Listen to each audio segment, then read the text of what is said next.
every single news article about it. I was convinced this was like the invasion was days away. That it was going to happen, huh? Yeah, man, this is so cool. And it happened right here in Phoenix. Exciting because on Sunday, next Sunday, we have a wonderful, wonderful community event at the Scottsdale Harkin Shea Theater.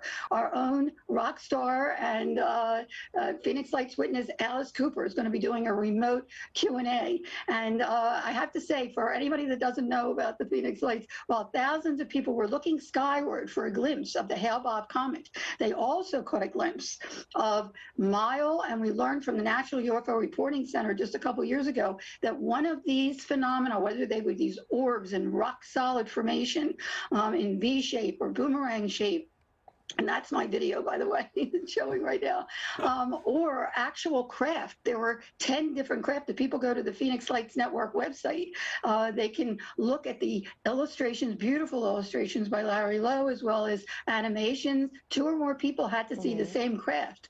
And whether it was one craft that could morph, or the perspective from where the person was standing, or an actual parade, which is what what was concluded, because the mass sighting, whatever you've heard, wasn't just 1 or 2 hours. It was many hours, over a dozen hours in over 4 states.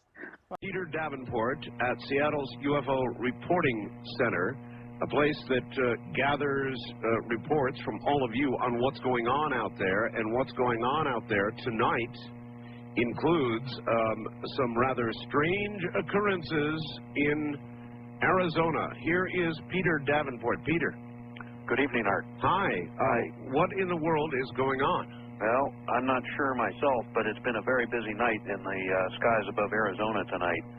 Just about 3 hours ago, we started taking calls nose to tail from all over Arizona. The first call came in from a retired police officer who lives in Paulden, Arizona. Paulden. That's, I guess, about 150 or 200 miles straight north of Phoenix, north of Prescott, Arizona. Right. He was out with his family driving. They saw a cluster of lights. It looked like 4 or 5, maybe 6 of them in a large cluster, followed by a single lone light behind them, moving from northwest to southeast approximately. That was the first of what turned out to be many calls. I've taken about 18 calls tonight from Arizona. Those objects were seen over Paulden. A minute later, they were seen over Prescott, Arizona. A minute later. That's, it's got to be at least 50, maybe more like 100 miles between Paulden and Prescott, Arizona. 2 or 3 minutes later, they were seen all over Phoenix, Arizona, over Glendale, over Tempe, and literally the calls were coming in on top of each other. Listen, I can tell you it's true because I sat down here at the board just before the program, began to answer a few calls, and the Arizona calls were frantic. Art, you should see what's going on down here. Yeah. So what are people saying? What is the best description of these objects so far? Yeah, there have been multiple descriptions, but the people up in northern Arizona saw lights that were distinctly red. By the time they'd gotten down to Phoenix, they were white, the color of stars, bluish white, people described. But, excuse me, I'm suffering from a cold here tonight. But so are most of the people I know. Yeah. It is still not clear to me whether we're dealing with one extremely large object or whether, in point of fact, there were 5 objects. I think the best report, one of the best we took from Phoenix, was from an amateur astronomer who was looking at these objects.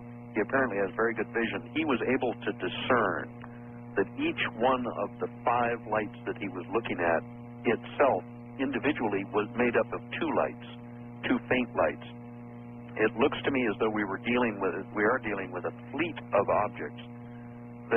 He reported, or another observer reported, that when one turned, they all turned together.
he reported, or another observer reported, that when one turned, they all turned together.